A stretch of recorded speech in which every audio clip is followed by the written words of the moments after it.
समर्थ सद्गुरु श्री मेहर चैतन्य जी महाराज की जय। मातृश्री मेहर गायत्री देवी समेत समर्थ सद्गुरु श्री मेहर चैतन्य जी महाराज की जय।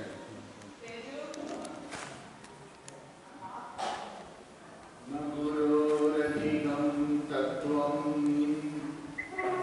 न गुरोरधिकं तपः न गुरोरधिकं ज्ञानं तस्मै श्री गुरवे नमः। तस्मै श्री गुरवे नमः। तस्मै श्री गुरवे नमः। वेदिकला अलंकరించి ఉన్న అవతార పురుషులకు మాతృశ్రీ సమేత సద్గురు శ్రీ శ్రీ శ్రీ శ్రీ మెహర్ చైతన్య మహారాజ్ వారికి ఈనాటి ఈ కార్యక్రమంలో ప్రత్యేక అతిథులుగా విచ్చేసిన అవతార్ మెహర్ బాబా మేల్కొలుపు సంఘం సెక్రటరీ డాక్టర్ సుబ్బారెడ్డి గారికి వారి శ్రీమతికి మేల్కొలుపు సంఘ సభ్యులుగా చేసిన రంగమ్మ గారికి అలాగే వివిధ ప్రదేశాల నుంచి వచ్చిన మన మెహర్ బాబా వారి ప్రేమికులకి మోక్షులకి జై బాబా.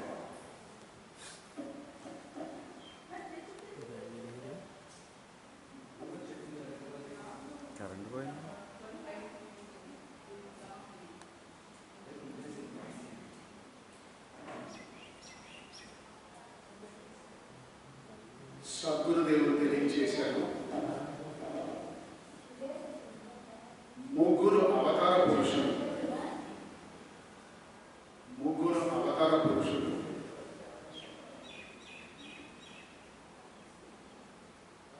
శ్రీకృష్ణ భగవానుడు,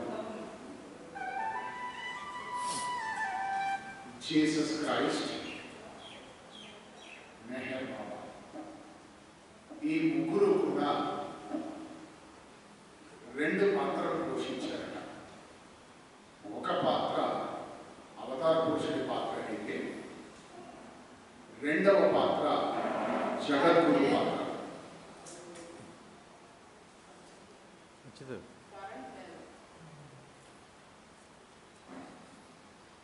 అవతార పురుషుడు పాత్ర ఏమిటి అంటే విశ్వ చైతన్యానికి ఒక త్రోవు మలుపు ఇచ్చే కార్యక్రమం.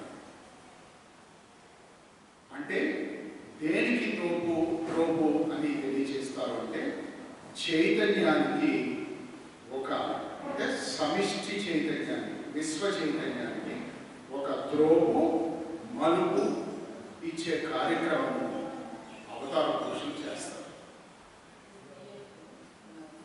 ఇక జగద్గురు పాత్రగా అవతార పురుషుడు చేసింది ఏమిటి అంటే ఏ చైతన్యం యొక్క గమ్యాని కోసం ఆయన త్రోపు తోశారో ఆ త్రోపు తోసిన ఆ గమ్యము చేరడానికి సాధకులకి ఆంతరిక మార్గాన్ని సూచించి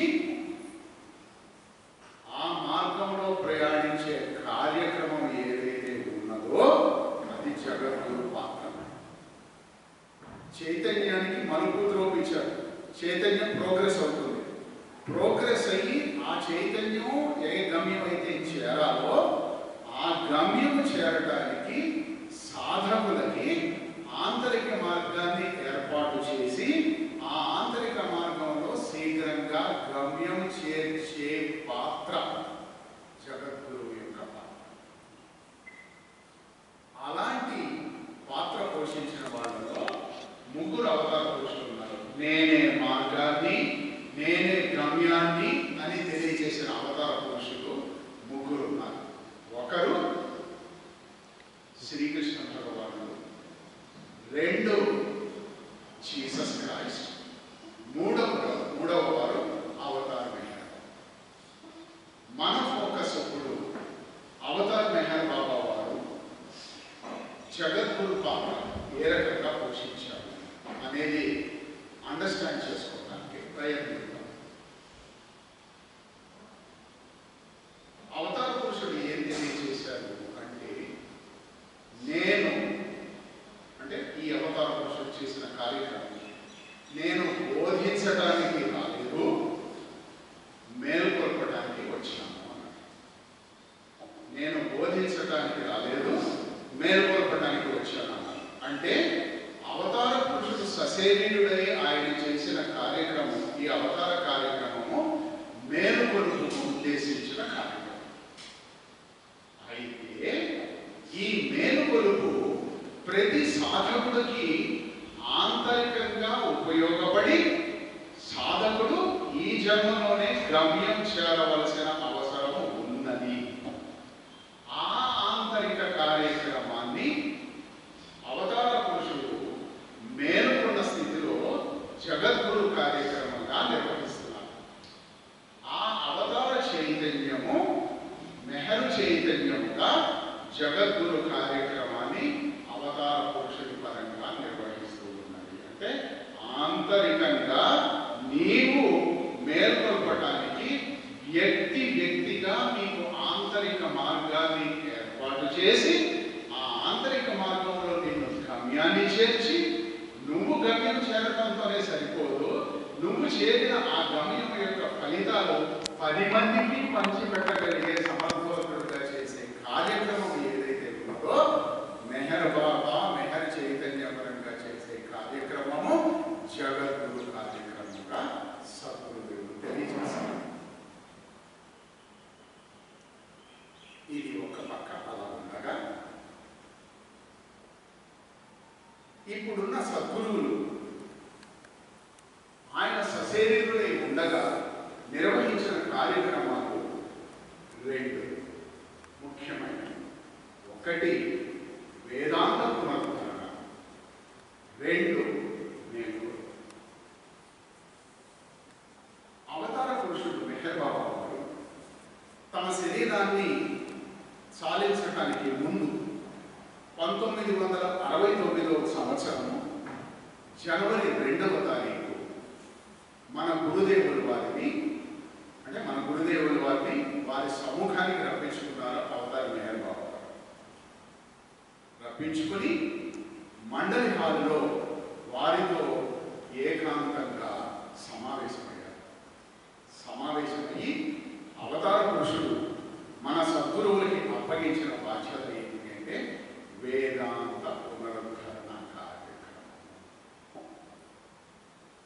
ఆ కార్యక్రమాన్ని మన సద్గురువులు నిర్వహించారు. ఎలాగా? పురుష సూక్తము, తరువాత స్కంభ సూక్తము, తరువాత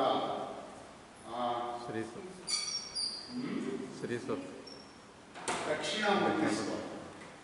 పురుష సూక్తము, స్కంభ సూక్తము, దక్షిణామూర్తి స్తోత్రం. ఈ మూడింటిని వేదాంత పరంగా, అంటే వేద ప్రతిపాదిత పరబ్రహ్మము మెహర్ బాబాగా వారు వ్యక్తం చేసి ప్రస్థానత్రయాన్ని మానవాళికి అందించారు. క్రీస్తు పూర్వము 509వ సంవత్సరంలో శంకరాచార్యుల వారు, ఆదిశంకరుల వారు అప్పుడు ప్రస్థానత్రయం నుంచి మాయాద్వైతాన్ని ప్రతిపాదించారు. ఆయన ఇచ్చిన ప్రస్థానత్రయము, ప్రబోధించిన ప్రస్థానత్రయము భగవద్గీత, ఉపనిషత్తులు, బ్రహ్మసూత్రాలు. ఈ 3 ప్రస్థానత్రయంగా తెలియజేశారు. ఆయన ప్రతిపాదించింది, శంకరాచార్య వారు ప్రతిపాదించింది మాయాద్వైతం. మన సద్గురుదేవుడు సత్యాద్వైతాన్ని ప్రతిపాదించారు. వారు కృషి చేసి మానవాళికి అందించింది అంటే ఈ వేదాంతం అంటే ఉపనిషత్తుల సారం. ఆ ఉపనిషత్తుల సారం బేస్ ఏదైతే ఉన్నదో ఆ బేస్ 3 ప్రస్థానత్రయాలుగా మనకి తెలియజేశారు. Discourses, path of love, messages and God speaks. ఇవి మనకి ప్రస్థానత్రయాలుగా ఇచ్చారు. ఇది సద్గురుదేవులు వారు వేదాంత పునరుద్ధరణ కార్యక్రమంగా అవతార పురుషుడు తనకు అప్పగించిన కార్యక్రమం పరంగా చేసిన ముఖ్య కార్యక్రమం. ఇక 2వ కార్యక్రమం ఆయన చేపట్టి నిర్వహించింది ఏమిటంటే మేలుకొలుపు. మేలుకొలుపు అంటే మనం అజ్ఞానంలో నిద్రిస్తూ ఉన్న మనము ఇది అజ్ఞానముగా తెలుసుకొని అజ్ఞానముని తెలుసుకొని దాన్ని విడిచిపెట్టి నేను జ్ఞానవంతుడనై ప్రజ్ఞావంతుడనై దైవీ జీవితాన్ని జీవించాలి అన్నది సద్గురుదేవుల యొక్క మెహర్ బాబా వారి యొక్క దివ్య కార్యక్రమంలో రెండవ భాగం.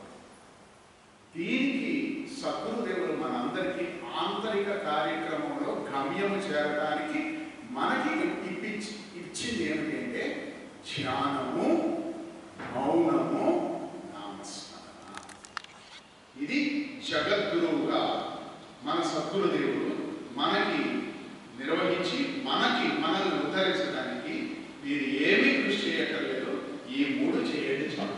ధ్యానము, నామస్మరణ, మౌనం. అప్పుడు ఆంతరికంగా మీ పరముగా నేనే మీ ద్వారా వర్క్ చేస్తాను. నిజానికి నువ్వు ఎక్కడున్నావయ్యా, నువ్వు లేవు, ఉన్నది నేనే అనే జ్ఞానంలో నేను ప్రతిష్ఠిస్తాను అని చెబుతూ 3వ భాగం.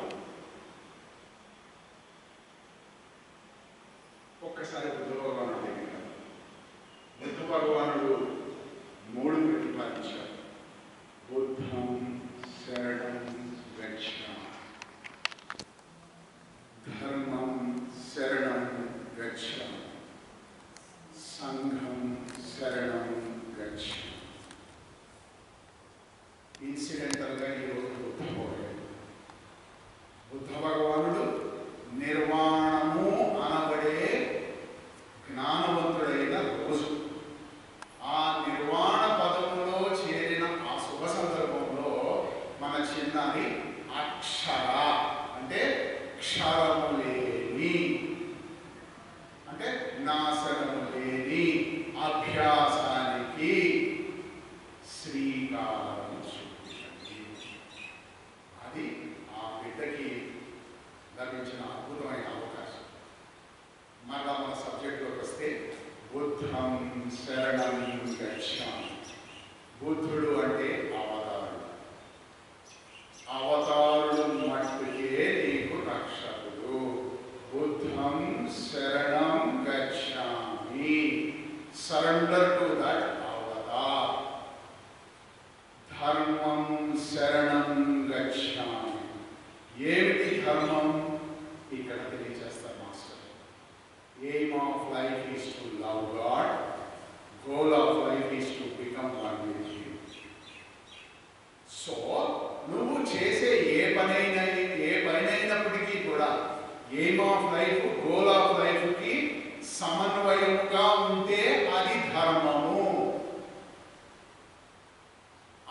దానికి వ్యతిరేకంగా ఉంటే అది అధర్మము. Aim of life is to love God. Goal of life is to become one with God.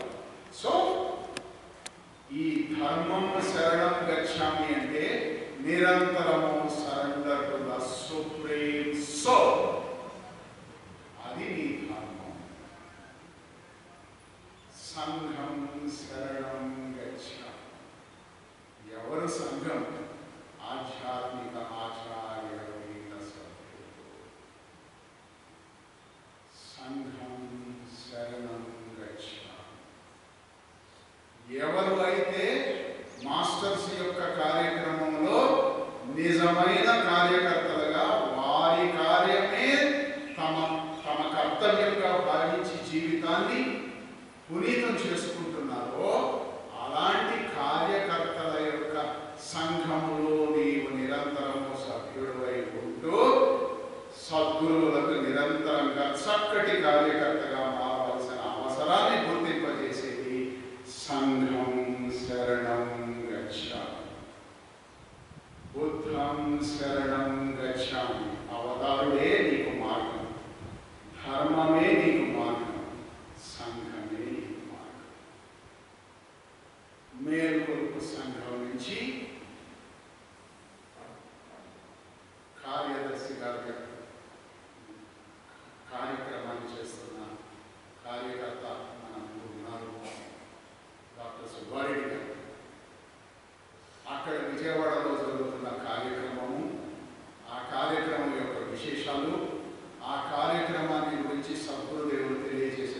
అంశాలు అవి మనకి ఆంతరికంగా ఏ రకంగా ఉపయోగపడతాయి అనే విషయాల్ని